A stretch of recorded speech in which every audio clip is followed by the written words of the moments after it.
Tem pessoas que perguntam assim, peraí, o Bastião, eu gostava tanto dos teus vídeos, mas tu nunca mais, que foi, o baú esgotou, foi, chegou ao fundo do poço, tem nada mais não pra contar não. E uma das vantagens, eu acho que são poucas, viu, das vantagens de ter idade, é que a gente geralmente tem muitas experiências, muita história para contar, né? Do tempo que a gente passou, já que Deus nos permitiu viver sobre esse torrão chamado terra, onde Deus nos colocou, né?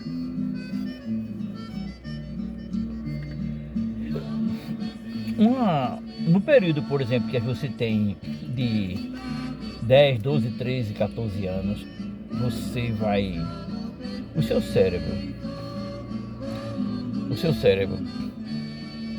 o HD do seu computador tá assim muito vazio, né? Então há espaço para acumular informações.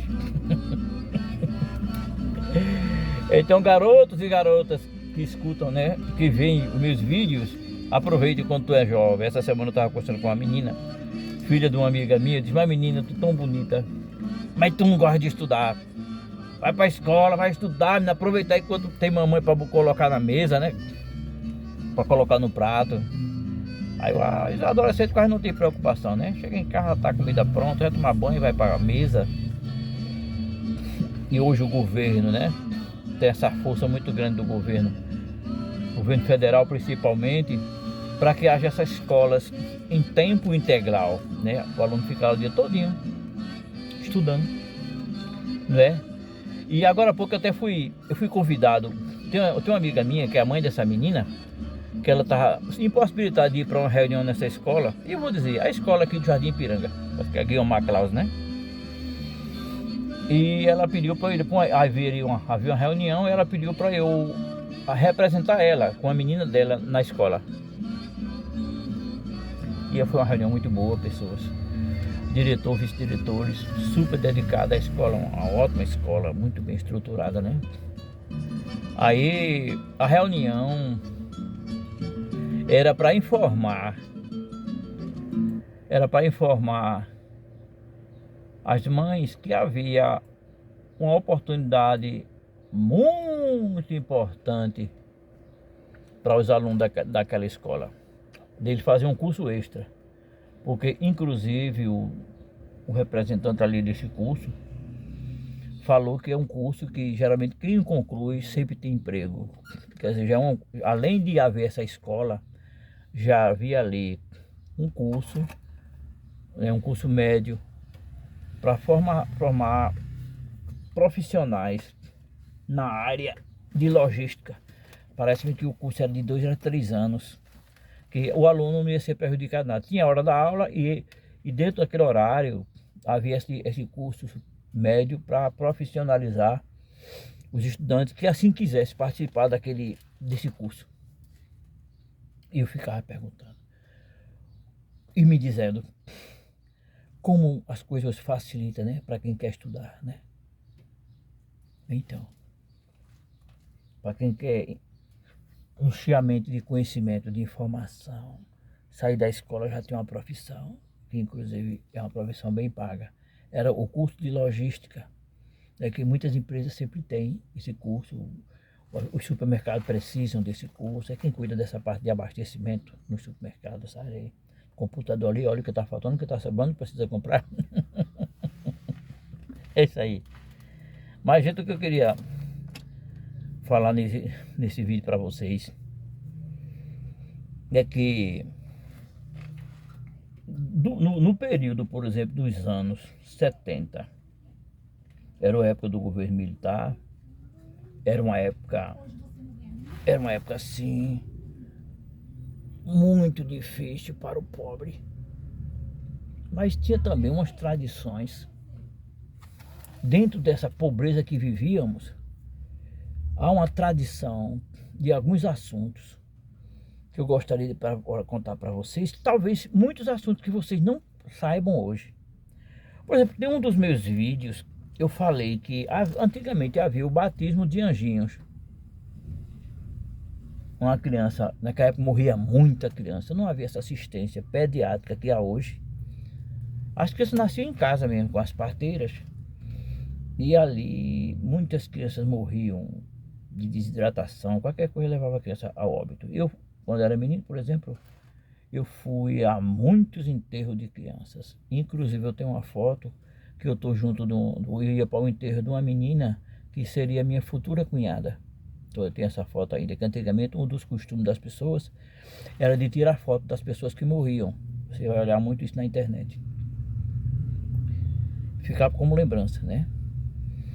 Então, gente, e a criança morresse antes de ser batizada na igreja católica, aí aquela criança, após morta, achava-se que aquela criança não tinha direito ao paraíso eterno, porque elas não tinham, ainda era pagã.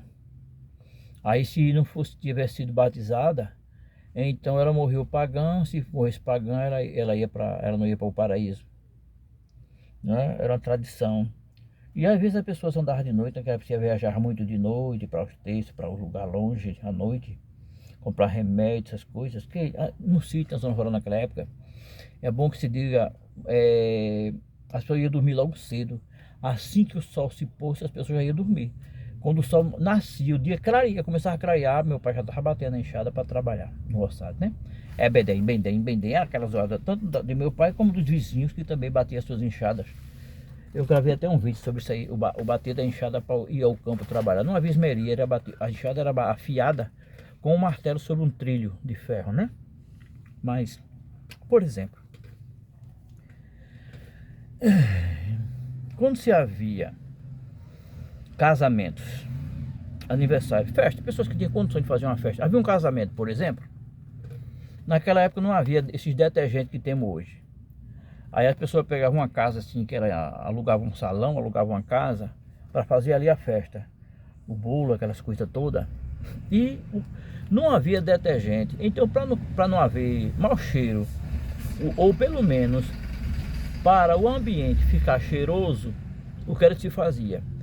Ia aos pés de eucalipto, e ali enchia um saco, vários sacos de folhas de eucalipto, e jogava ali no piso, onde havia aquela festa.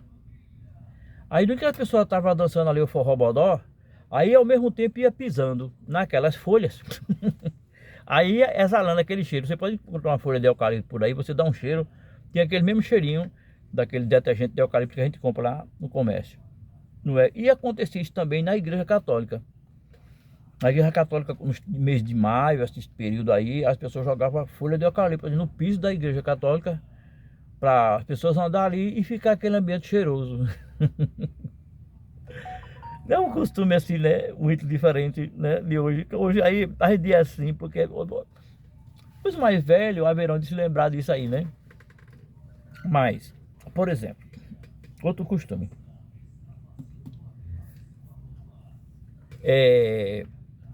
Uma criança estava para nascer, isso eu me refiro aí já aos anos 70, viu? Uma criança estava para nascer. Eu tenho uma irmã que ela nasceu nos anos 70, setembro de 1970. E aquela criança, quando estava para nascer, então a mãe começava a ganhar presente. Era muito presente. As pessoas ofereciam sabonete, talco pompom, olhinho, tinha um óleo chamado, tinha uma tuia de produtos, uma gama de produtos neném. Aí as pessoas presenteavam aquela senhora que estava para ganhar bebê, ou após ela ganhar o bebê. Aí chegava as comadres, chegavam as pessoas: comadre, eu vim aqui ver a seu menininho, comadre. Aí trazia ali enrolado no papel de presente um talco. Esse tal de talco havia de várias marcas, era um produto muito disseminado, porque as pessoas usavam muito o talco, né? Principalmente ali depois que dava banho naquela criança, para não ficar assim um certo exalamento, havia até de mau cheiro, podia acontecer. Colocar o talco ali nas partes íntimas da criança, né? E ali também servia de conforto para que aquela criança, que ela ficar com as perninhas assim, né? não ficar com a bundinha ali, a gente chama assada, né? Então era muito natural se doar esses presentes de bebês aí quando ele nascia. Hoje eu acho que não vejo, nasce criança, eu não vejo tanto essa euforia. Antes o chá de bebê, né? Mas antigamente dava-se o presente após a criança nascer, e era principalmente produtos de limpeza, produtos de higiene para a criança, né? Era toda assim uma tradição. E inclusive também as pessoas elas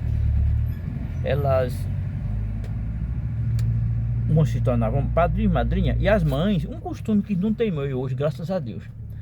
Quando uma criança nascia, as pessoas, as mães ou as madrinhas compravam uma figa, daquelas figas que dizia que era feito hoje, né? Michelin, dava aquela criança com uma correntinha. E as mães, ela pegava, colocava aquela, meus meninos usavam, né? Usava aqui uma correntezinha com uma figa pendurada aqui, a figa pendurada, feito um bracelete, para que não se botasse olhado na criança. Porque a criança, se por acaso ela ficasse assim com aspecto de que estava dodói, teria que levar para a rezadeira. O tempo que eu estava conversando com uma amiga minha, ela é descendente, ela é assim, cabocla. E eu conversando com ela, eu disse assim: você é cabocla, né? Minha mãe, minha avó era indígena. E ela disse que essa avó dela, ela reza ainda. As pessoas vão para lá, pega aquele pezinho de arruda, né? De arruda de peão, né? Peão roxo. E fica, né? E rezando, né? É uma tradição que hoje as pessoas vão contar assim, qualquer tipo de dó, de depressão, procura o pediatra, né? Claro. Coloca o pediatra, que é ciência, né? E é mais eficaz, vamos dizer assim, né? Outro assunto. Porque antigamente eu acho assim que as paixões eram mais fortes. Quando o homem gostava de uma mulher, eu acho que era capaz de enlouquecer por ela, né? Ou ela por ele, ou ele por ela. Isso acontecia muito. Então, o que se fazia? O homem gostasse de uma moça e ela depois demonstrasse que não queria ele, ou ele estava interessado nela, mas ela não demonstrava o menor interesse nele. Então havia os seresteiros. Não tem uma música de Altemar Dutra que era seresteiro, né? O que era seresteiro? Hoje não existe mais seresteiro, né? Era um tocador, o cara tinha violão, tinha o seu instrumento musical e tinha a equipe dele ali, tinha o violão, tinha o cantor, aí tinha a equipe dele ali e a pessoa patrocinava ele, pagava ele para ele cantar à noite, passar na rua daquela moça, onde aquela moça morava, várias vezes, parecido mais com aquela foto que a gente vê às vezes de Romeu e Julieta, né? Ela tá assim numa janela, ele tá embaixo com o violão, com o violino lá tocando, né, para conquistar o coração dela. Agora era ruim, meu pai dizia: eita, zoado, ninguém dorme hoje não, aqui não. E o camarada, uns 3 ou 4 voltas para frente e para trás, para acordar aquela moça, com aquela música de romântica, né? Às vezes eu ia para a janela olhar, né? Aí o cara ficava doidinho, né? Ia para a janela, vai dormir, cabra besta. Eu não quero tu não. Mas, né? O coração, ele não entende, né? Quando o coração quer, né? Há razões para o coração assim. Há razões e as próprias razões desconhecem, não é? Então, e muitas vezes aí a pessoa: rapaz, aquele cara gosta muito de tudo, dá uma chance a ele, rapaz, ele gosta muito de tudo, vê o que ele tá fazendo, mas vê o cara tem um poder aquisitivo, né? E tava apaixonado mesmo, fazia tudo para conquistar o coração daquela moça, que na verdade ele estava ali fazendo um grande investimento. Se conquistasse, né? Tinha um tesouro ali pro resto da vida, permitindo Deus. Então, isso já é um pouco assim na parte. Hoje, por exemplo, acabou-se o costume de roubar a moça. Eu poucas vezes na minha vida eu fui ladrão. Eu fui ladrão Quando eu era menino, eu fui ladrão de frutas, né? Ladrão de frutas lá no sítio do povo, jaca, jabuticaba. Quando eu era menino, eu entrei muito no sítio do povo. O dono não deixava, a gente estava escondido. O sítio era muito grande, né? Roubar cana lá no sítio do povo. Tinha um homem lá no Maués chamado Macena. E ele tinha um sítio ali depois do Rio Itapacurá. Ele tinha uma plantação de cana. E ajuntou eu e mais 3 companheiros e fomos lá chupar cachoy. Não faça zoada com a faca. Tem que ficar indo na faca devagarinho para não fazer zoada, que o dono morava lá em cima, assim, virava um boi. Era seu Macena, né? Então ele é o pai de Ita ali no Maués, muito conhecido no Maués, né? Eu às vezes, eu encontro o filho dele, eu relembro dessa história. Fui lá, e o povo foi a zoada de gente correndo, pega lá não, pega lá não. Aí eu me escondi dentro das coisas, saí na carreira, fui sair lá no povoado de Campinas. Mas ele pegou até um menino, feito eu, de menor, não diz agora, ele tinha entre nós tinha um que era de maior, irmão Amaro. Ele depois disse, não, a gente queria pegar o irmão Amaro para dar um couro nele. No de menor não podia fazer nada não.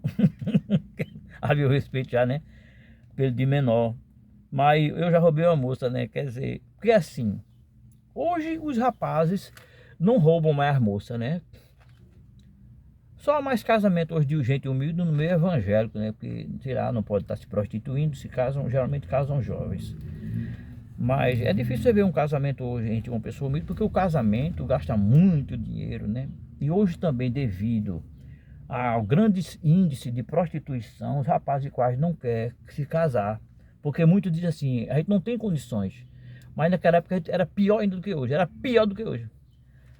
Uns pegavam frete, eu trabalhava em padaria, né?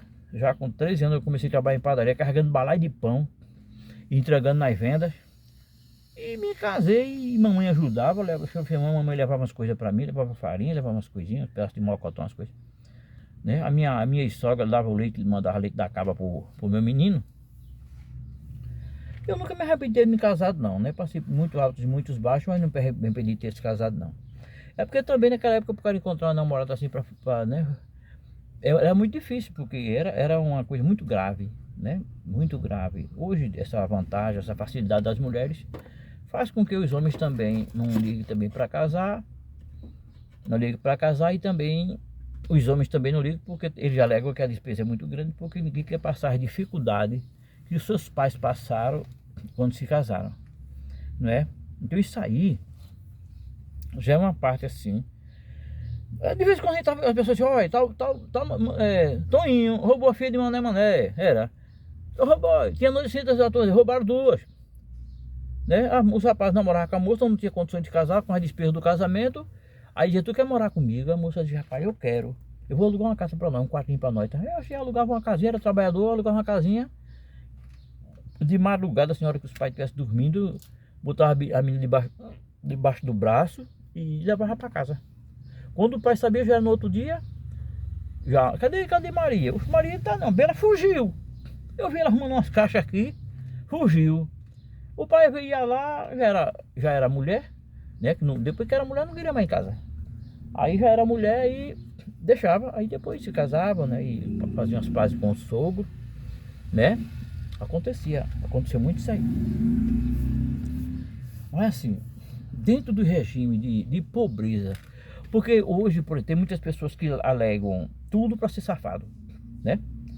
É porque levou uma pizza, é porque o pai não gostava, é porque a mãe não gostava, aí é motivo, né? Para ser revoltado.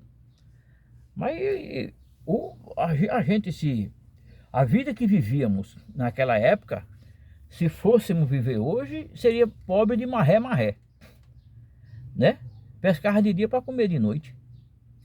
Eu era menino, trabalhava em padaria, a metade do dinheiro que eu ganhava dava a minha mãe, para ajudar em casa, né? Cada um do mesmo ajudava com a metade. E a outra metade era para comprar uma roupa, um sapato, comprar uma meia, qualquer coisa. E para o cinema, porque nos anos 72, 73, havia em Vitória 2 cinemas, né? O Cinema Iracema, que é ali onde o prefeito quer fazer o Cine Teatro Iracema. E também tinha o Cine Braga, que ali é hoje as lojas americanas. E um dos grandes prazeres nosso era de aos domingos irmos ao Cinema Braga. E depois eu arranjei namorada e era um prazer muito grande. E porque naquela época os filmes mais... ninguém de nós, desses amigos meus, vizinhos meus, ninguém tinha televisão. Pouquíssimos rádios havia. Então uma diversão muito grande para nós era aos sábados, termos dinheiro aos sábados para comprar o ingresso para irmos para o Braga. Aí a gente passava por lá, olhava qual era o filme que ia passar no sábado, que era quando dava mais gente. Era às vezes Tarzan, né? Tarzan, filme de karatê, ou filme de faroeste, né? Filme de faroeste, os mais requisitados por nós, era de Django, né? De Django e Chico Buarque, Jacques Buarque, né? Os atores mais famosos da época. E nós íamos ao cinema. E depois do cinema, sabe qual era a festa nossa, a alegria nossa? Íamos ali pertinho na 15 de novembro para a sorveteria Peixe, fazer um lanche. Agora sabe qual era o lanche? Era um copo de vitamina. Oxe, aquilo ali era uma coisa muito subliminar. Tomar um copo de vitamina de abacate. Oxe, era uma riqueza muito grande. Era uma alegria muito grande. Ia 3, 4, 5 amigos meus. Doda, Dedé, meu irmão. Nininho, filho de seu Arnaldo, que é irmão por parte de pai de Carlinho da Verdura, de Carlinho lá do Maués, né? E vendo que ele ama aquelas coisas. E Doda, que foi meu amigo de infância, foi muito para esse negócio de cinema comigo e tomar vitamina lá na sorveteria Peixe. Doda, que é construído por Josemar, que é do Rara Bela Vista. Foi meu amigo de infância. Com Doda, tudo que uma criança tem direito a fazer, de adolescente com outro, filho, correr bicicleta, ia para casa da minha avó, lá de Apoti com Doda. Tomei muito banho de rio, brigamos por causa de namorada, jogamos bola junto. É porque Dora tinha um negócio meio severo. Davi arranjou uma namoradinha, Dora começava a ficar de olho e Davi queria tomar minha namorada. E aí a vez tomou, porque Dora era mais bonitinho do que eu, as meninas diziam. Aí eu ficava na desvantagem, aí bem, vamos pra briga. No dia a gente tava conversando, brincando, jogando bola junto, né? Mas assim, gente, dentro dessa parte de pobreza,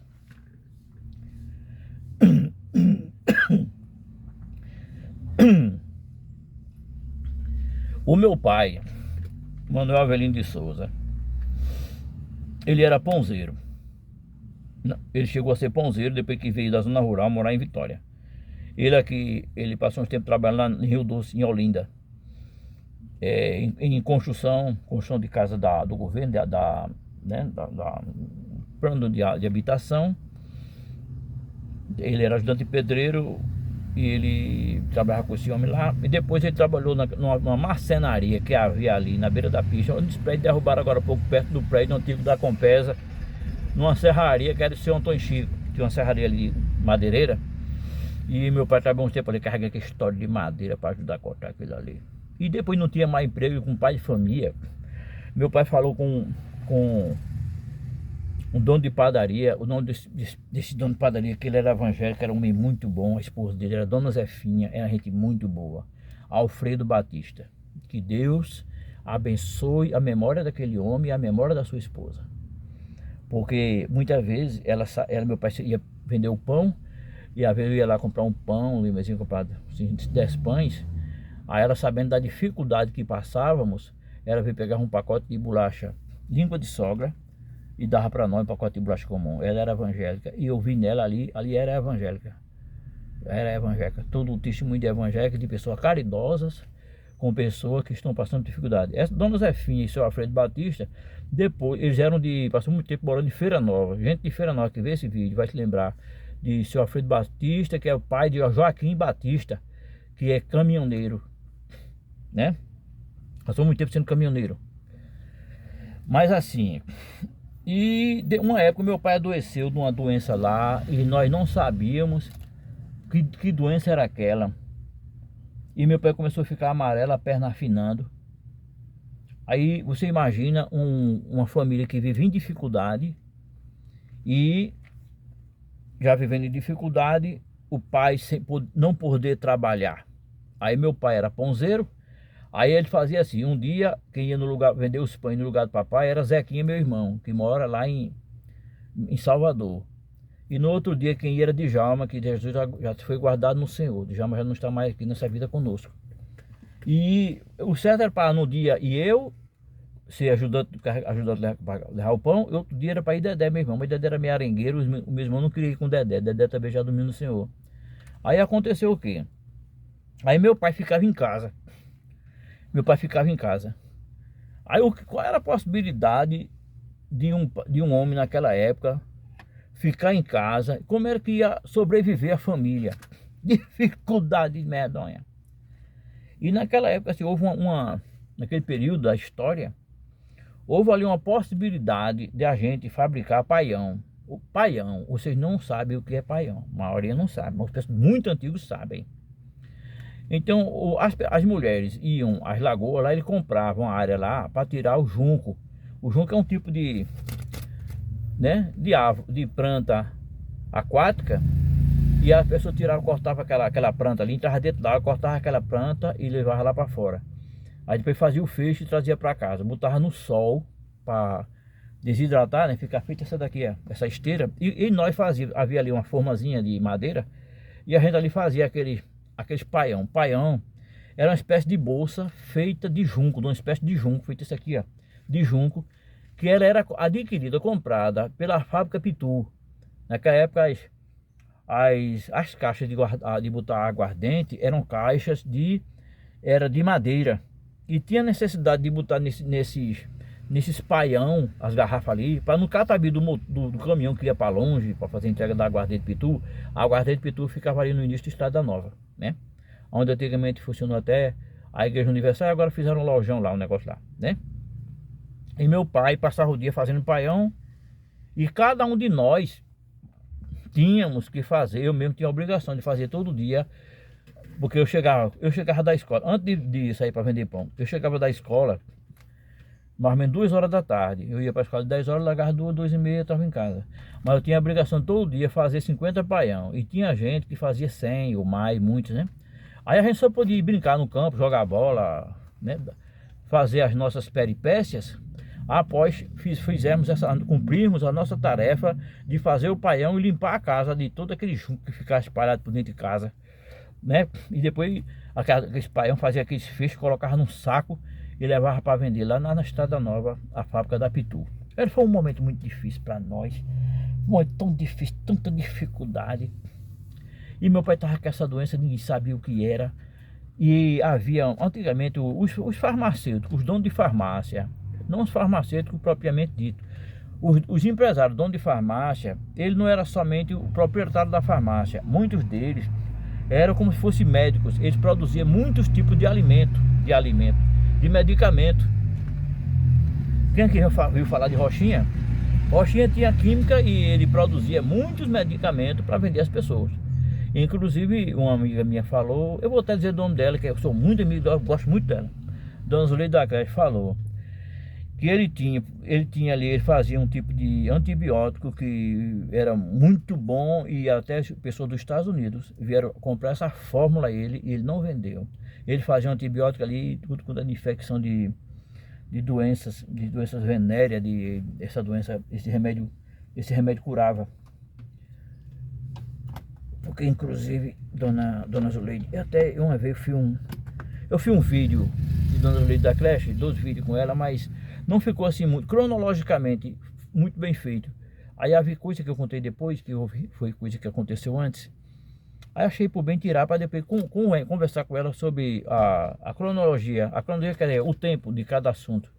Contar essa história, porque é uma pessoa que merece muito que a sua história seja conhecida em Vitória. Porque ela ajudou muita gente, cuidou mais de 1000 crianças, né? Ela já era de da creche. Se você ver o sofrimento que aquela mulher passou por causa de criança, para cuidar de criança, para alimentar, as pessoas pegavam a criança, até o juiz, né? Ela ia buscar a criança longe, que estava abandonada, criança de mulher assim, né? Que vivia livre, aí tinha garra menino, engravidava, garra bebê, eu não quero não, aí a pessoa ligava para ela buscar essa criança, para cuidar da criança, ela cuidava daquela criança, até ficar, tem filho doutor, tem filho, né? Tem filho muito bem de vida, tem artista na família, dessas pessoas que ela criou, e todo chega lá e chama manhã. Eu gosto muito da Dona Zuleide. E quando ela as pessoas, as mulheres, às vezes, porque assim, as mulheres, essas mulheres que eram da vida antigamente, vamos dizer assim, que chamavam da vida, mulheres que tinham um livro assim nos baixos meretrícios, quando ela tava buchuda, aí ninguém queria mais. Os caras não procuravam mais ela. Aí ia fazer o quê? Aí ia buscar a ajuda dela. Ela falou, fica aqui, tu fica cuidando dos meninos aqui, fica me apoiando aqui, eu cuido de tu, menina. E quando eu ia ganhar bebê, ela mesmo fazia o parto, porque ela era parteira. Também passou muito tempo trabalhando na maternidade. Né, dona Zuleide? Então, a senhora vê essa história aqui, eu agradeço, viu, por tudo que a senhora fez pela humanidade. Né? E, inclusive, essas mulheres, muitas vezes, as mulheres não usavam esses preservativos, a sabedoria que tem hoje. Aí as mulheres, elas... Ficavam muitas mulheres com doenças venéreas, né? Escorrendo negócio lá, gonorreia, sífilis, cancro mole, cancro duro, né? Tudo quanto era tipo de doença, ela pegava e levava para a Rochinha. Aí a Rochinha fazia o remédio lá e aplicava nessa mulher e a mulher ficava boa. Então era um tipo de farmacêutico. E nessa farmácia, meu pai estava caçador, foi a uma farmácia. E eu me lembro ainda, olha, veja bem, eu tinha na base dos 12 anos. Eu me lembro desse tipo de medicamento. Não sei que medicamento da bexiga era esse. O homem preparava medicamento, negócio. Fez uma garrafada para meu pai, uma garrafada meia roxa. E o nome dessa garrafada era 3x30. Os mais velhos certamente haverão de ver esse vídeo e vão dizer, rapaz, esse medicamento eu realmente já ouvi falar nele. Era o 3x30, né? Mas assim, e não ficou muito bom, não melhorou. Depois Madre Odila, que eu tenho uma gratidão muito grande por ela, ali do Instituto, ali no Maué, ali não tem, na Vila Madre Odila. Madre Odila arranjou um médico para atender às sextas-feiras ali no Instituto, né, no Centro Social e Catequético de Santa Maria. E esse médico pediu a minha mãe e falou com meu pai, pediu o exame, né? Exame laboratório, aí descobriu o problema dele, né? Aí disse, o problema dele é isso aqui. Aí passou o medicamento e meu pai ficou bom, né? Mas assim, no período da história que a gente viveu, essas grandes dificuldades de fome, de carência de tudo, havia um inseto na casa, tinha um inseto na casa da gente, que não existe mais hoje, eu não vejo falar mais nele. Era o tal do percevejo. O percevejo, ele é roxinho, feito uma barata novinha, bem novinha. E ela ali, as casas ali onde eu morava no Maués, ali na rua São Vicente, né? Ali lá da Igreja Católica do Maués, lá embaixo, eu morava no 86. As casas estão tudo agarradas uma com a outra. Mas, gente, deu uma peste de percevejo na casa da gente. Eles pegavam de noite, aqueles percevejos saíam lá, eles se escondiam nas grades, nas tariscas das grades, no colchão. Aí às vezes a gente pegava aquela grade e ia pra rua com ele, ou pro quintal, né? Porque era vergonhoso. Ninguém dizia que tinha. Só dizia que tinha na casa dos outros, né? Aí pegava, veio pra aqui um cerveja, foi da casa do vizinho que veio. Nunca se foi da casa dele, foi pro vizinho. Aí pegava aquela grade e batia ela no chão assim, tum! Aí ficava aquela tudo de cerveja andando assim pelo chão, as galinhas começavam a comer, acho que ele não saía, ele metia a sandália pra cima, acabava, mas não acabava não. Depois foi que começamos a comprar o Detefon, começamos a comprar o Baygon, e passava ali que acabou com aquela praga. Mas a gente não tinha condição de comprar Baygon, né? Acabou com aquela praga. Mas a gente sofreu muito, viu? A gente sofreu muito na mão do percevejo. Se você ver esse vídeo aqui e se lembrar de como é que era esse tal de percevejo, você bota um comentário aí. A gente sofreu muito na mão do percevejo. Outro fator que mudou muito, né? Minha mãe só dormia quando o último, ela tinha 10 filhos. Só ia dormir quando o último tivesse chegado em casa. A minha mãe saía para passear, ela ficava acordada lá, perto do candeeiro. Enquanto o último, ela olhava, a ela pegava no sono, dava uma mordaninha, ela se acordava, olhava para ver se alguém tinha chegado. Batia na porta, outro abria, ela não via, né? Ela olhava se já tinha chegado. E também ela andava de noite ali, vendo se tinha percevejo em cima de nós, né? Aí se tivesse percevejo no braço, aí fazia assim, ó. Aí no outro dia a gente amanhecia com aquela lixa de sangue no braço, assim, o percevejo chupando o sangue da gente. Já tinha pouco. A pouco o percevejo ainda ia sugar a gente para puxar um pouquinho mais do sangue da gente, né, gente? Então, outra história nesse período era o respeito pelos pais. Por exemplo, eu não me lembro de um irmão meu responder a meu pai, nem a minha mãe. Eu vou ser sério com você, eu nunca menti para minha mãe, eu nunca menti para ela. Porque também, algum segredo meu, se algum segredo meu, se eu contasse ela, eu sabia que ia ficar ali, ela não saía, ia sair, entendendo? Né? Mas assim, essa por exemplo, meu pai ficava assim perto da porta. Se tivesse conversando com alguém, chegasse alguém de longe, às vezes chegava gente do sítio, aí ia lá para casa visitar seu Mané. Ô seu Mané, como é que tá o senhor, seu Mané? Ele, ele tá trabalhando, vivendo, debaixo da graça de Deus, como Deus quer, né, compadre? Mas é assim mesmo, a vida é assim mesmo, até Deus quiser, né? Ai de nós, ai se um de nós, porque meu pai ficava num sofá, ou num tamborete, e outro ficava no outro lado. Ai de nós se um passasse por entre um e outro. Quando havia uma necessidade extrema, aí a pessoa dizia, senhor dá licença, pai, dá licença, papai, dá licença. Porque mostrava aí que meu pai educava os filhos. Se o filho passasse para lá e passasse para cá, cruzando para lá e cruzando para cá, ou ele estivesse conversando com alguém, uma pessoa atrapalhasse a conversa deles. Porque ali uma vergonha para ele, para dizer, inclusive, que ele não educava os filhos. E se o cara passasse, podia até passar no tempo, mas quando ele... Se ele passasse, aí quando no retorno dele, aí quando passava, ele ficava assim, acompanhando ele com o olhar. Aquele olhar dizia tudo, né? Depois certamente dava uma lapada de cinto ou de sandália no rebelde. Né, Cícero? Então, gente, essas coisas não me saem da cabeça não. E se a gente não contar essas histórias, né? Se a gente não, né? A casa da gente, o banheiro é muito mal feito. E veio um projeto da SUCAM, do governo federal, para fazer um banheiro em cada casa ganhou um chuveiro, né? Ganhou um banheiro, né? Feito assim meio rudimentar, mas feito pelo governo, porque havia muito incidência de esquistosomose, que era vírus, que era problema de higiene, né? Que faltava nas casas. A gente aqui, né, a gente já a dificuldade de conseguir água encanada, buscar água no chafariz, é uma situação que nós passamos que somente Deus sabe o quanto nós sofremos, né? Então, a gente vai prosseguir conversando com vocês mais sobre esses assuntos, né? Mas, se assim Deus nos permitir, tá bom? Tchau para vocês, até mais.